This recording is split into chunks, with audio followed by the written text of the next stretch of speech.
Spojené štáty a Izrael dnes hovoria o Iráne ako o jednej z najväčších hrozieb pre medzinárodnú bezpečnosť. Iránsky režim je obviňovaný z destabilizácie regiónu, podpory militantných skupín a vývoja raketových technológií. Tento konflikt nevznikol zo dňa na deň. Aby sme pochopili, prečo sú vzťahy medzi Iránom a Západom také vyostrené, musíme sa vrátiť o viac ako 70 rokov späť, do roku 1953, alebo presnejšie, do roku 1901. Britský podnikateľ William Knox Darcy získal v roku 1901 od iránskeho šáha 60-ročnú koncesiu na prieskum a ťažbu ropy. Po niekoľkých rokoch neúspechu, tesne pred krachom, v máji 1908 pri meste Masič Solejmán naozaj vytrískla ropa. O rok neskôr bola založená Anglo-Persian Oil Company. Zmluvné podmienky boli pre Perziu vysoko nevýhodné. Spoločnosť platila krajine iba 16% zo všetkých svojich čistých ziskov. V roku 1945 až 1950 predstavoval čistý zisk spoločnosti takmer trojnásobok oproti licenčným poplatkom, ktoré spoločnosť vyplatila Iránu. Pre Britániu to bol strategický podnik. Britská vláda bola väčšinovým akcionárom a ropa z Abadánu bola kľúčová pre Royal Navy. Anglo-Irán sa stala symbolom britského koloniálneho vplyvu a ekonomického vykorisťovania, čo v Iráne dlhodobo živilo nacionalistické nálady. Rok predtým, dnes sa dostal k moci muž, ktorý mal všetko zmeniť, sa v Tehráne odohrával tichý zápas. Iránska vláda sa snažila s Britmi dohodnúť aspoň na kozmetických úpravách koncesie, tzv. Doplnková dohoda. Archívny dokument z roku 1950 zachytáva komunikáciu medzi iránskym premiérom a doktorom Jalalim, ktorý tlmočil stanovisko zástupcom Anglo-Iran Company. Iránsky premiér vysvetľuje, že jeho aktivity na podporu dohodu s Britmi museli byť neviditeľné. Otvorené konanie by vyvolalo odpor. To ukazuje, aká toxická bola ropná otázka už v roku 1950. Akýkoľvek politik, ktorý by sa otvorene spojil s Britmi, by bol politicky diskvalifikovaný. Pravdepodobne na nátlak Britov bol odvolaný minister Varastech, ktorý počas vlády Mossadeka predstavoval tvrdú líniu znárodnenia. Dokument jasne ukazuje, že už v roku 1950 bola situácia napätá a Briti a Američania aktívne hľadali svojich ľudí. Rokovania s Kašaním a podpora Razmaru, ktorý bol zavraždený v marci roku 1951 práve kvôli rokovaniu s Britmi, sú priamym dôkazom, že snaha o ovplyvnenie iránskej politiky nebola reakciou na Mossadeka, ale systematickou dlhodobou stratégiou. Nespokojnosť vyvrcholila na začiatku 50. rokov. Do čela nacionalistického hnutia sa postavil Mohamed Mossadegh. Aristokrat, známy svojou oddanosťou demokracii, právnemu štátu a odporom voči cudziemu vplyvu. V apríli 1951 ho iránsky parlament drvivou väčšinou zvolil za premiéra. Kľúčovým krokom bolo presadenie zákona o znárodnení iránskeho ropného priemyslu, ktorý nadobudol účinnosť 1. mája roku 51. Pre Iráncov to bol akt historickej spravodlivosti, pre Britániu studená sprcha. Londýn zareagoval ekonomickým bojkotom, diplomatickým tlakom a žalobou v Hágu. Briti tvrdili, že Irán nemôže jednostranne vypovedať zmluvu z roku 1933. Súd rozhodol v júli roku 1952 kompromisne, teda nerozhodne. Povedal, že má právo sa vecou zaoberať, ale Iránu neprikázal znárodnenie zrušiť. Právna cesta bola slepá. Briti začali diplomaticky a spravodajsky pracovať na Mossadegovom zvrhnutí. V decembri roku 1952 počas Trumanovej administratívy predniesli návrh na spoločný prevrat. V dôvernej debate, ktorej zápis sa dochoval, Briti argumentovali. Mossadegh je príliš nerozhodný na to, aby ho čelil komunistom a spoliehať sa na ňo je riskantnejšie, než ho zvrhnúť. Americké stanovisko bolo zdržanlivé. Ich vlastní experti, vrátane veľvyslanca Hendersona, považovali Mossadegha za úprimne antikomunistického. Verili, že by sa dá využiť ako spojenec. Prezident Truman myšlienku zvrhnutia demokraticky zvolenej vlády odmietol. Zlom nastal až s nástupom Eisenhowera do Bieleho domu v januári 1953. Jeho administratíva mala nový pohľad na vec. Vznikol tzv. Narratív kolapsu. Americkí plánovači dospeli k presvedčeniu, že Irán bez ropy jednoducho neprežije. Ekonomika sa zrúti, vláda padne a komunisti preberú moc. Ropa nebola len dôležitá, ale absolútne kľúčová pre fungovanie štátu. Príspevok Anglo-Iran na roky 1951 a 52 do iránskeho rozpočtu vrátane daní, licenčných poplatkov a predaj devíz predstavoval 4,5 miliardy riálov. V percentuálnom vyjadrení išlo o takmer 50% celkového štátneho rozpočtu, Vo februári 1953 sa dali udalosti do pohybu. Mossadegh sa pokúsil obmedziť právomoci šáha. Tento krok podnetil amerického veľvyslanca Lloyda Hendersona, ktorý porušil diplomatickú neutralitu. Na 26. februára 1953 poslal do Washingtonu telegram, v ktorom jasne uviedol svoj zámer. Neraz zostávam nečinný v čase, keď je monarchia, ktorú sme v minulosti považovali za stabilizujúci vplyv v krajine, vo vážnom nebezpečenstve. V apríli roku 1953 už bolo rozhodnuté. CIA a britská MI6 začali pripravovať operáciu s krycím názvom TP Ajax.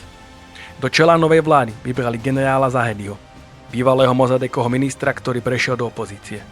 Zahedy dostal od CIA $35,000 a od Britov ďalších $25,000. Plán počítal s dvoma scenármi.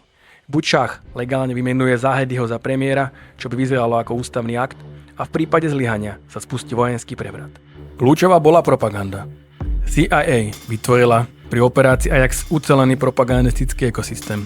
Tesne pred prevratom mali výsť materiály, ktoré mali dokazovať tajnú dohodu Mossadegha s komunistami.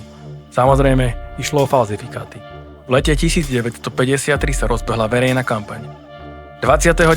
júna americký prezident Eisenhower poslal Mossadeghovi list, ktorým dal jasne najavo, že žiadna americká pomoc nepríde. Vyhlásenie ministra zahraničia Dulesa z 28. júla 1953 o rastúcich aktivitách nelegálnej komunistickej strane v Iráne bolo priamo inšpirované CIA. CIA sa snažila ovplyvniť aj americké médiá. Články v Newsweeku alebo správy agentúry AP boli často priamo inšpirované alebo napísané ľuďmi zo CIA. Známy je prípad reportéra New York Times Kennetha Lovella, ktorého agent CIA odviedol na miesto, kde videl šáhové dekréty. CIA priamo písala a zadávala články do iránskych novín. Bilberová skupina pripravila texty, ktoré sa potom objavili v tlači podporovanej Američanmi a Britmi. Odtajneným dokumentom máme k dispozícii aj priame ukážky letákov, ktoré CIA šírila v iránskych uliciach. Jeden z letákov, nazvaný Útlak robotníkov Mossadeghovou diktatúrou, sa zameriava na sociálne napätie, vymenúva konkrétne štrajky a brutálne zásahy polície. Druhý leták nazvaný Opiová vláda tvrdí, že 70% Iráncov a 70% ministrov je závislých od opia. Obviňuje Mossadegha, že predáva opium do zahraničia, pretože potrebuje peniaze. Tieto letáky boli učebnicovými príkladmi propagandy. Prvý cieli na robotníkov, druhý na národne cítiacich a veriacich Iráncov, ktorým je opium ako hriech odporné. Oba uvádzajú konkrétne detaily, dátumy a mená, aby pôsobili dôveryhodne. Robia presne to, čo CIA naplánovala. Diskreditujú Mossadegha, vyvolávajú nespokojnosť a pripravujú pôdu pre jeho pád. Udalosti v druhej polke augusta nabrali rýchly spád. 15. augusta po značnom nátlaku od princezny Ashraf a generála Schwarzkopfa a po niekoľkých stretnutiach s Rooseveltom šáh konečne podpísal požadované firmami. Dekréty na odvolanie Mossadegha a vymenovanie Zahedyho. Akcia bola naplánovaná na 16. augusta, ale kvôli úniku informácií v iránskej armáde bol plán zmarený. Plukovník Nematollah Nasri, ktorý mal dekréty doručiť, bol zatknutý Mossadeghovými jednotkami. 16. august. V sporých hraných hodinách Rádio Teherán oznamuje, že spiknutie bolo odhalené a strojcovia sú zatknutí. Šáh dostal strach. Panika nasadol do lietadla a utiekol do Bagdadu a následne do Ríma. Zdalo sa, že je po všetkom. Mossadegh oslavoval. Kým v uliciach vládne zmätok a prívrženci Tudehu komunistickej strany začínajú búrať sochy Rezu šáha, na americkom veľvyslanectve sa schádza tým CIA pod vedením Kremita Roosevelta. Rozhodujú sa, že operáciu nehajú padnúť. Po obede začína CIA s prvými protiopatreniami. Prostredníctvom agentúry AP rozšírili falošné správy, v ktorých sa hovorí, že vodcovia spiknutia majú šáhové dekréty. Agentúra zároveň dala do obehu veľké množstvo fotografií s dekrétmi, ktoré mali ohromný vplyv na obyvateľov Teheránu. 17. august. V Teheráne vychádzajú noviny. Správy sú zmätočné a niektoré obviňujú z prevratu samotnú vládu. Do mesta prenikajú správy z Bagdadu, v ktorom Šach poskytol rozhovor. To, čo sa stalo v Iráne, nemožno považovať za prevrat v pravom slova zmysle.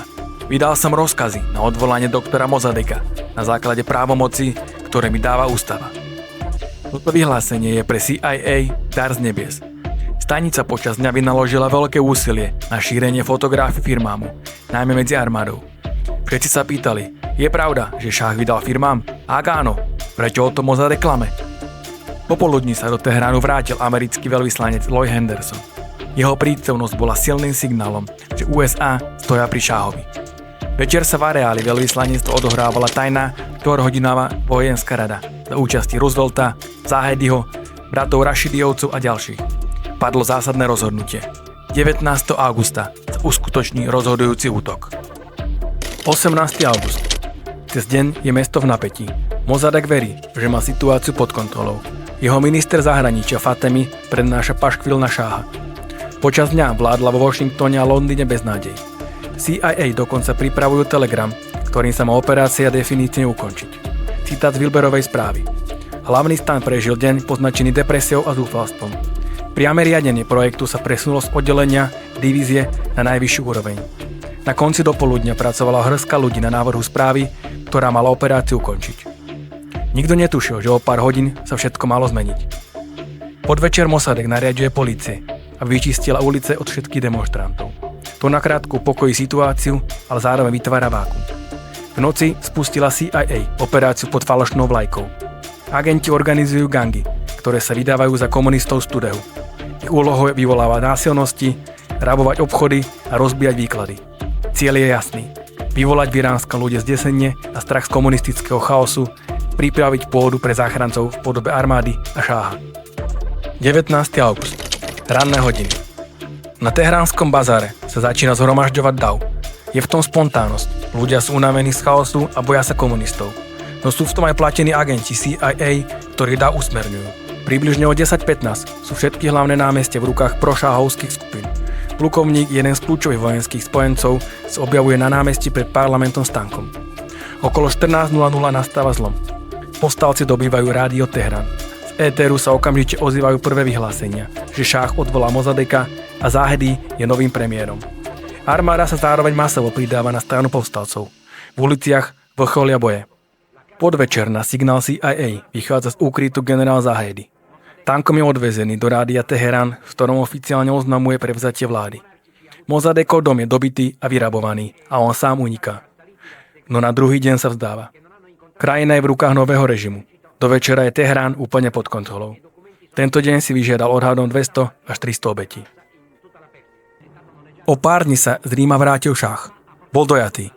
Prvýkrát v živote mal pocit, že ho ľudia naozaj chcú, že má mandát. Nevadilo mu, že mu ten mandát pomohli získať cudzie spravodajské služby. O rok neskôr, v októbri 1954, Irán podpísal novú dohodu o rope. Formálne zostala znárodnená. V skutočnosti ju ovládlo medzinárodné konzorcium. 40% dostali americké firmy, 40% Briti a zvyšok si rozdelili Holanďania a Francúzi. Znova tiekli peniaze, znova tiekla ropa a Irán bol znova pod kontrolou. Lenže cena bola obrovská. Zvrhnutie Mossadegha zanechalo v iránskej pamäti hlbokú stopu. Šach vládol ďalších 25 rokov, čoraz tvrdšie. S pomocou CIA vybudoval tajnú políciu Savak, ktorá sa stalo symbolom mučenia a represí.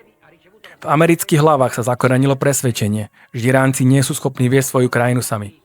Ešte v roku 1962 si poradca prezidenta Kennedyho poznačil. Chýba im schopnosť trvalého úsilia. Nemajú na to, aby si krajinu viedli sami. O 17 rokov neskôr, v roku 1976, šáha zmietla revolúcia.